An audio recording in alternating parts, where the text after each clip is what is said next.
Kast Media was caught by Coffeezilla scamming over $4 million in podcasts. So, what? I don't know. It was just a funny headline. Yeah. I'm feeling silly. Yeah.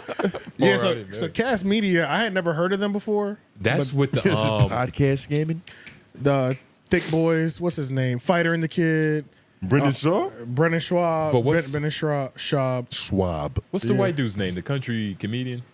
Theo Von. Theo Von. Theo I Von don't know was why wrapped up. He was wrapped up in that as well too. He's the one who really exposed it though. Exactly, and Yeah, then yeah, everybody else started bringing it up too. So they were pretty much they're pretty much a podcast network that like would get you the advertisement. So like when you sign to one of these big podcast networks, like a iHeart or a Black Effect or something like that, or whatever, when you're supposed to have access to their sponsors. And they pretty much help you.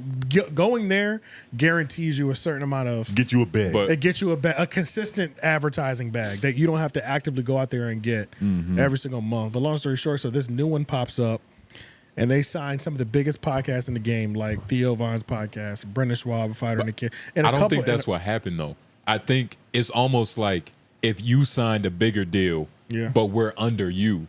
So it's like you signed us to a deal that we had no part in. It's like a so rap now we have no choice but to either sign to you or No. That was level one. That was level two. Level one was a genuine. You come in, you get this big upfront bag. We guarantee you a minimum that you'll make off sponsorships a month. And what pretty much happened was from day one, the checks always would come late. So that was part of the main. that was part of the main initial company. Yo, that's just so like all of them pretty much said, and even like one of the part owners, pretty much Coffeezilla interviewed him, and they have like the audio on there. He was pretty much saying like they asked some of the people like how long was accounting an issue. They were like from the company inception essentially. Like Oh shit. They never got right. So it's like, and like even To this like day. so even like Brendan Schaub and Theo would say like. From the first time, like we were supposed to get the paycheck 30 days out, it came 37 days out. Then it was 32 days, so that one fell on time, but it was never on time. Then it's like 40 days out. You know what I'm saying? It was always off, and then the gap just got bigger and bigger and bigger to the where everybody's like, "Yo, we're down. You haven't paid us $100,000." Schwab was in him for $400,000 because he has his own network. So in his case, he had other podcasts under him. Not only was the Fighter and the Kid not getting their checks, but the other ones underneath there wasn't either. So he was like, some of these people that are signed like really need this money. Exactly. Like Theo Von was talking about like, I'm kind of comfortable, but gratefully to God. But but there's a lot of other people that really need this bread. Yeah, because at least he's a touring comedian that can go on the road and get a bag consistently. he could always weekend. He could always get a brown bag at the drop of a dime, literally. But this is probably fucking up like his weed money, like his weed. And on top of that, it's just like it's alcohol problem. When you're at that level, he's running multiple businesses.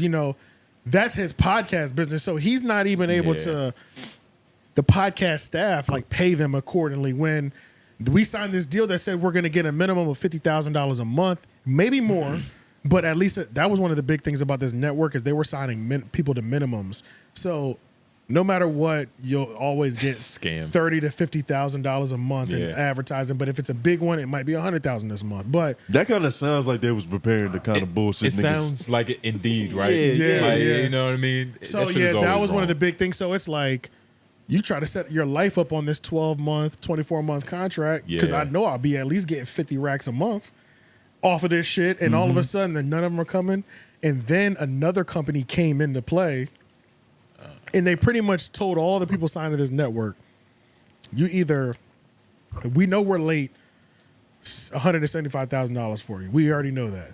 But you can either just break away from your contract clean, scot-free. You're not going to get no money, though. Or you can sign to this new podcast network that we know about.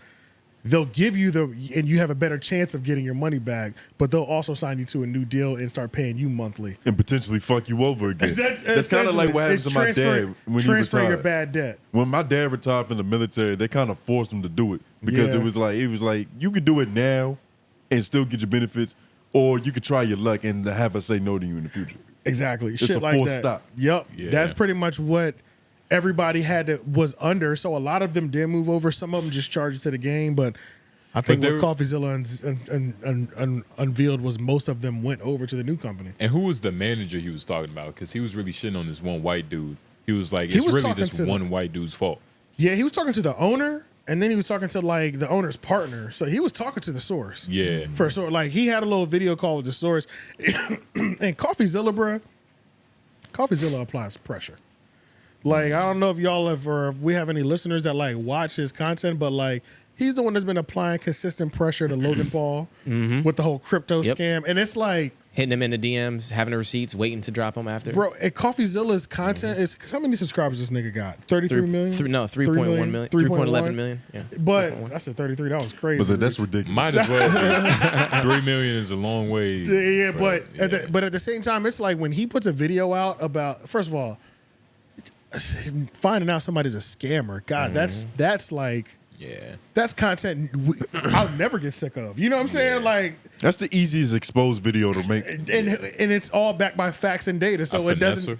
It's no conspiracy because he's playing his interviews with these people. Like he can just say whatever the fuck he wants because it's all facts. So, but I feel like when he puts a video out, like it really puts companies in bad positions. Like, yeah, he has like enough reach. Like, if you're doing bad as a company or on some scam shit, you better hope this nigga doesn't cover it. Yeah, he's one of these people that, like, they're playing his video in court. They're in the office like, guys, I think we have to take care of him. Yes, cut the fucking checks. Not sending him to a spa neither. Because I think he's made like two Logan Paul videos. And Logan, people forget that they never got the money. Well, maybe they don't forget, but they don't. It's not a headline. But every time he makes a new video, it's in the headlines all over the place. And what that sparks is like kids in his comments like, pay us back. Yeah, and it's like, nigga, you not pay us like you owe us for all them days. He made them nigga he ended up making a statement. He always has to make a statement every time. Yeah. Every time it happens. So it's just like that nigga Coffeezilla is a problem. But this video was very insightful. We can skip through it just a little bit. I don't know how he does with his content. So we won't put it on this. We won't put it on the screen. Who's that woman comedian? Whitney Cummings. Whitney Cummings, yeah. But let's just let's just listen to him. Actually, let's watch it from the beginning, actually. Because he's going to lay the premise out pretty nicely. He got a set like he got 33.5 million subscribers. It's a nice little green screen. His formula is nice. $4 million was stolen from these podcasters, and I decided to investigate. I found the man responsible, but before we confront him, let's go back to where it all started, when Theo Von, a comedian, released this. Our podcast was defrauded. We were stolen from. The company that did it is Kast Media, and the man that did it is Colin Thompson. In total, I've just between talking with folks, there's up to $4 million that I know of. We're in the 6 figures. I know of podcasts that are in the 7 figures. Now, when I saw this, I had the same 2 questions on my mind as you do. 1, who is Colin Thompson? And 2, y'all are making 6 to 7 figures doing podcasts? I'm in the wrong line of work. I make like 4 figures here. Hey, one thing that is interesting about Coffeezilla's content, I know y'all can't see it on the screen right now, but I'll describe it. Something about I can show him a still shot. Oh yeah, show him a still shot. Something about this nigga's content. Privileged ass nigga. It feels futuristic, right? Cul-de-sac nigga. It feels. It doesn't feel like it's part of this galaxy. No, but I do like the threads in the back. Like he's really putting the work together. He looked like he's in a investigative. Yeah. This looks like what news is gonna look like in the future. That's what I'm like. I feel like that background. Like I know the background is fake. It's not a room he's sitting in right now. But it's this weird, good but also not good green screen that something about it feels futuristic. I hope it's gonna be more like Snoop Dogg's GG. When I saw I prefer that. When I saw his face, I expected him to have like an Australian accent. I didn't think it was gonna be before. Nah. Oh, this is the first time you've seen his content. Oh, really? This is all the nigga does is expose people for fraud, for defrauding people. On a very high level. Yeah. He's the Trap Lil Ross of the shit. Other white people, which is important. Consistently other white people. Oh, that's just white collar crime. I wonder if he knows what he set himself up for. Because like he can never like say he gave a bum $5 and really did too. Because that's gonna be an exposed video now. Yeah, low key. Any little thing that he could possibly do that can be considered a scam is over. But he's not talking about mental health. And he runs such a small operation. If he's scamming like 2 niggas. No more than 5. Yeah. You know what I'm saying? So it's like he be exposing niggas. They're like I don't know. He be going at niggas next though. Like his video views be crazy. I wonder what his origin story is. Did he get scammed real crazy when he was young? He got catfish. Yeah, I don't know why this became his passion. I don't. Yeah, that would be interesting to know. He might have got caught up in a crazy scam himself. Might have thought he was dating Lori Harvey and or some shit. And then was like, this will never happen again. Tricked off on a girl. He probably made a video about it. He probably did, honestly. Like Neve. That's how he got started. He made a video about that shit. Because he got catfish. What? Yeah, he got scammed. Yeah. He made a video about his scamming. I didn't know that. Makes sense though. Genius show. Nigga got catfish. But yeah, actually, we won't continue to keep watching this. Just watch this, y'all. It's great. It's great content. I'm about to say it seems very interesting. It's good. Go to his page though. Actually, go to Coffeezilla's He should be wearing page. a tie with that, right? Sometimes he puts a tie on. I'm about to say. Go to videos. You've been paying attention. Just go to popular. You've been paying attention to Mr. Beast thumbnails. Just want to see what kind of views this motherfucker's clocking. It's like I almost see a 10. couple millies. 9, 8 mil, 7 mil. a milli. It's like he's averaging around 5 to 4 He mil. got a milli here, a milli there. Well, the popular ones. Yeah. He going crazy. Shout out to Coffeezilla. It is always funny though, like when you He show got a some- couple arcs in there too. Yeah.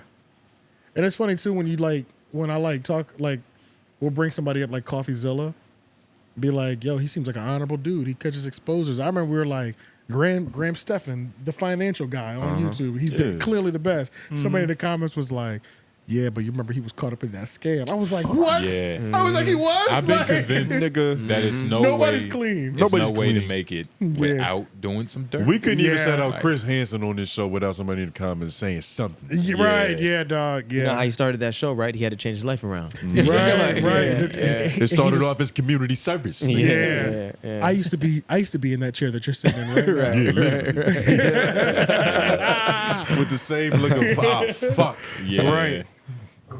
But what else? Nah, he get hella views though. Yeah. You know, he doing his thing. And it Shout out looks to his like good brother. it's mostly white people, so you know I'm happy. So this would it take to get 4 figures? Shit on white people? Now on YouTube. 4 figures was capped, so You didn't? You think it's more or less? that's at the most. That's 9,000. You think that's more or less than Oh, what he's doing? lying. It's gotta way be more. Way more. Okay. Way more. Way Yeah, more. way more. It's insane. No, yeah. No. That was all cap. White people always Seven- Unless tryna- his channel's demonetized, He's like getting 7 figures. and he's so influential and big, he can move to a channel that it's like white people always trying to hide who they vote for and how much money they got. He's Nigga. probably What God they pray he's to. getting I'm 6 about to figures say. a month. So he's definitely getting Easily. 7. You know what I'm saying? He's getting 7 figures yearly for sure. But yeah, that is one thing that makes me want to watch like a lot of I be watching a lot of Graham Stephan's iced coffee hour, and sometimes I get them confused. I wonder if he's ever had him on there. They need to. Coffeezilla and iced coffee I hour feel like with that'd be Graham good. Stephan, because That'd it's be just I always get their titles mixed up just because it's both coffee. You know I was what I'm about to saying? say, Like, I feel like that might be the most awkward white boy conversation. Graham be flowing on his podcast. I ain't gonna hold you. You ever seen the iced coffee? No. podcast? I've never seen this podcast. If he ain't It's- talking about credit cards, I ain't listening. He's bringing people in. That's where Adam's $1 million a month came from. Oh, okay. He brings people in that are famous, and It they goes get through their accounting. They get through they go through their success story, and then let's talk about the money that you got there on this. So yeah, it's a numbers podcast, and then they just talk about.